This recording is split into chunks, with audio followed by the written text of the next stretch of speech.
Hi friends, welcome back to study classes. तो लीजिए फिर से एक बार आपका स्वागत है जी हमारी पीवाई के सीरीज में for upcoming D triple S P PGT commerce examination. और आज इस सीरीज में कुछ और नए सवाल होंगे जिनको डिस्कस करेंगे। ये आपके प्रीवियस ईयर के सवाल हैं जो पहले D triple S P PGT commerce में पूछे जा चुके हैं और आपको इस एग्जामिनेशन के लिए सॉल्व करना बेहद जरूरी है। तो आइए फटाफट से आज के इस सेशन को स्टार्ट करते हैं।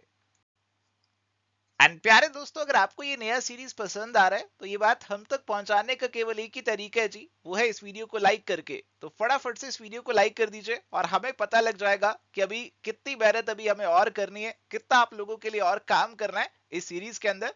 तो आइए फटाफट से अब इस सीरीज को स्टार्ट करते हैं। एंड प्यारे दोस्तों, स्टार्ट करने से पहले आपको बता दें कि अगर आप तैयारी कर रहे हैं जी पीजीटी कॉमर्स एग्जामिनेशंस की, तो अलग अलग पीजीटी कॉमर्स एग्जाम्स के लिए स्टडी क्लासेस के डिफरेंट कोर्सेज है जो कि अवेलेबल हैं हमारी ऐप और वेबसाइट के ऊपर। आप इन सभी कोर्सेज की पूरी डिटेल ले सकते हैं, आप डेमो वगैरह देख सकते हैं, प्रीव्यू करके कोर्सेज को अच्छे से चेकआउट कर सकते हैं हमारी ऐप और वेबसाइट पे। आप फुल कोर्सेज भी ले सकते हैं और अगर आपको केवल प्रैक्टिस करनी है तो आप प्रैक्टिस के लिए क्वेश्चन बैंक भी ले सकते हैं। इन सभी कोर्सेज की डिटेल आपको स्टडी की ऐप और वेबसाइट पे मिल जाएगी। Ratio of current assets to current liabilities is 2.5:1. The accountant is interested in maintaining a current ratio of 2:1 by acquiring some current assets on credit. What amount of current assets should be acquired?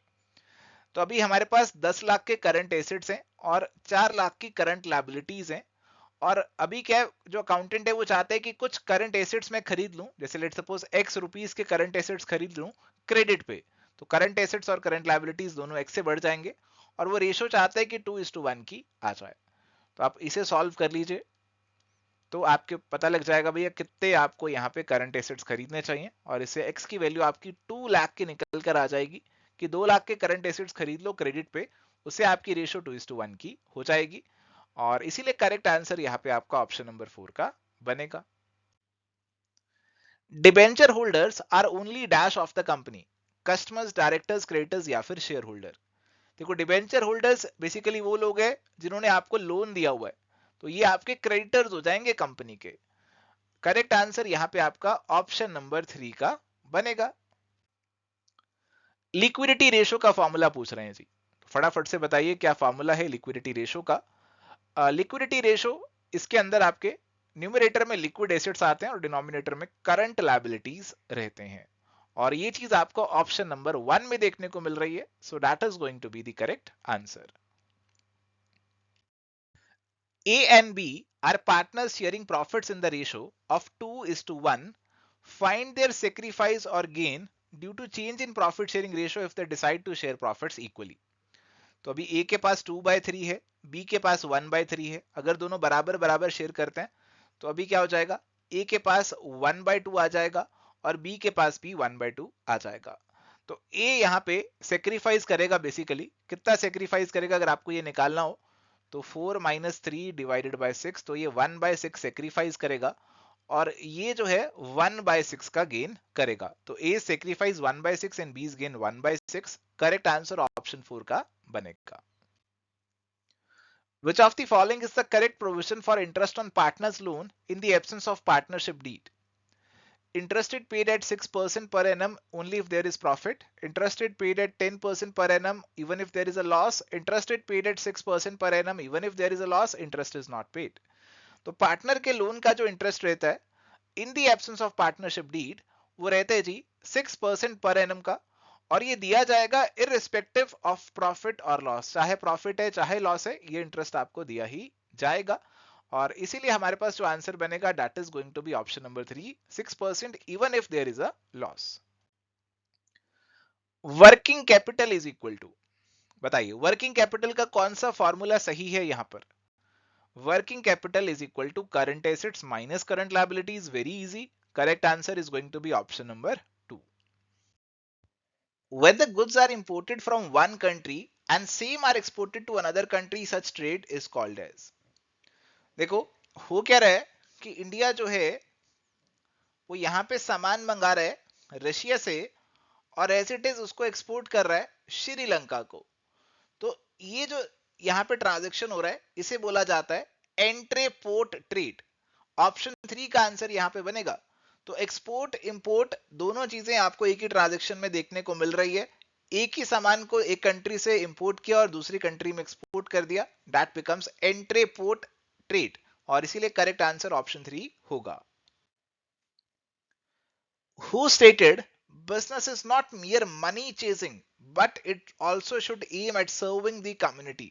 तो business के अंदर केवल पैसा नहीं बनाना, आपको community को भी सर्व करना है, ऐसा किसने बोला था, वो आपसे पूछा जा रहा है जी। तो यहाँ पे बेसिकली एक स्टेटमेंट दे रखी है, फैक्चुअल स्टेटमेंट है, अगर आपको पता है तो पता है, नहीं पता तो नहीं पता। फिलहाल इसका आंसर मैं आपको बता देता हूँ जी।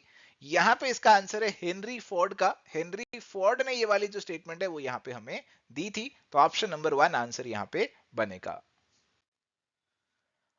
Under which of the following corporations the reserve bank of India comes? देखो, रिजर्व बैंक ऑफ इंडिया जो है उसे स्थापित किया गया, एस्टेब्लिश किया गया एक सेपरेट एक्ट ऑफ पार्लियामेंट के तहत, और जो भी बॉडी एक सेपरेट एक्ट ऑफ पार्लियामेंट के तहत बन रही है उसे स्टेट्यूटरी बॉडी या फिर स्टेट्यूटरी कॉर्पोरेशन का नाम दिया जाता है, और इसीलिए करेक्ट आंसर यहाँ पे आपका ऑप्शन नंबर 4 का बनेगा। चलिए, तो यहाँ पे हमारे पास सवाल है जी, the principle of esprit de corps was listed by. जो एस्पिरिट डी कॉर्प्स का प्रिंसिपल है ये बेसिकली बात करता है यूनिटी इज स्ट्रेंथ, और ये principle is one of the 14 principles which have been given by Henri Fayol, और इसीलिए करेक्ट आंसर हमारे पास यहाँ पे ऑप्शन नंबर 2 का बनेगा। Which of the following is are not considered as an economic activity?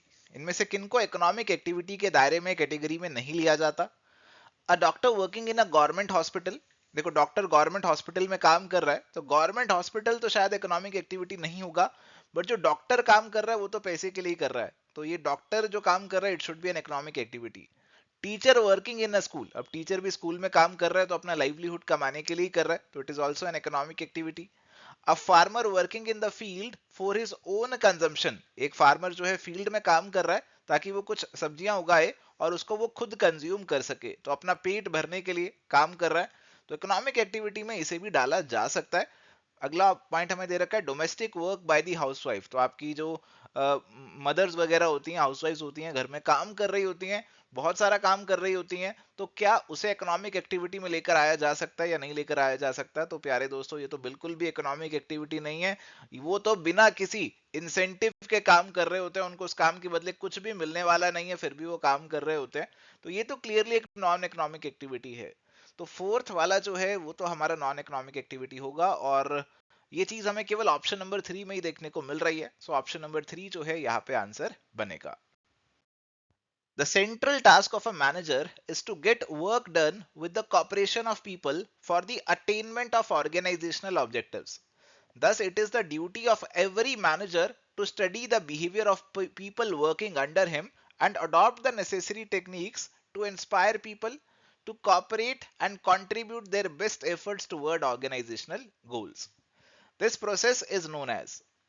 तो प्यारे दोस्तों, मैनेजर के बारे में बात हो रही है कि उसका प्राइमरी काम है कि सब लोगों को कॉपरेशन ले ताकि ऑर्गेनाइजेशन के गोल्स अचीव हो सकें, और इसके लिए उसे लोगों का बिहेवियर स्टडी करना पड़ेगा और नेसेसरी टेक्निक्स ऑप्ट करनी पड़ेंगी ताकि वो लोगों को इंस्पायर कर सके, ताकि ऑर्गेनाइजेशन के गोल्स के लिए वो काम करे।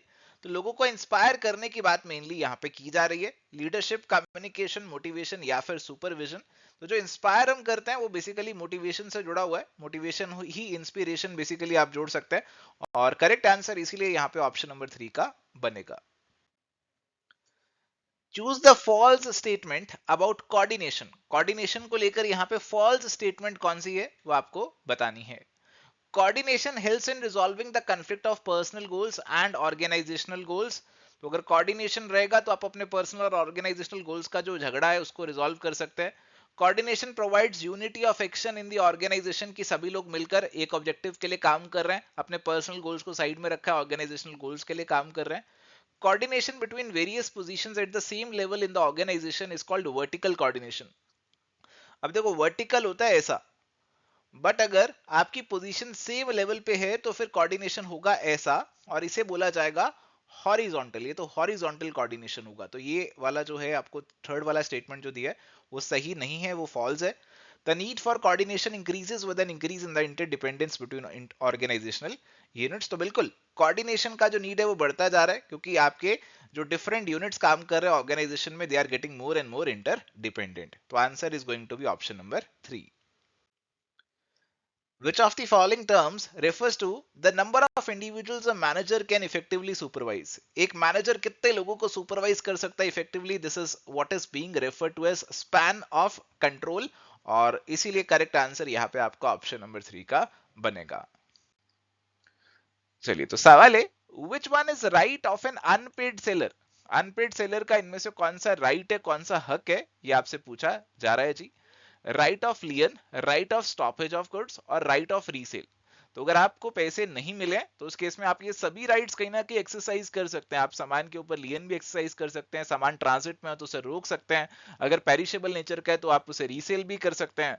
तो सभी राइट्स आपके पास अवेलेबल रहते हैं और इसीलिए करेक्ट आंसर यहाँ पे हमारे पास ऑप्शन नंबर 3 का बनेगा. प्यारे दोस्तों, ये था जी आज का हमारा डिस्कशन DSSP के प्रीवियस ईयर के सवालों के ऊपर. उम्मीद करते हैं आज का सेशन आपको पसंद आया. अगर आपने वीडियो को लाइक नहीं किया तो फटाफट से लाइक कर दीजिए. मिलते हैं जी नेक्स्ट सेशन में. Thank you, goodbye, take care, all the best.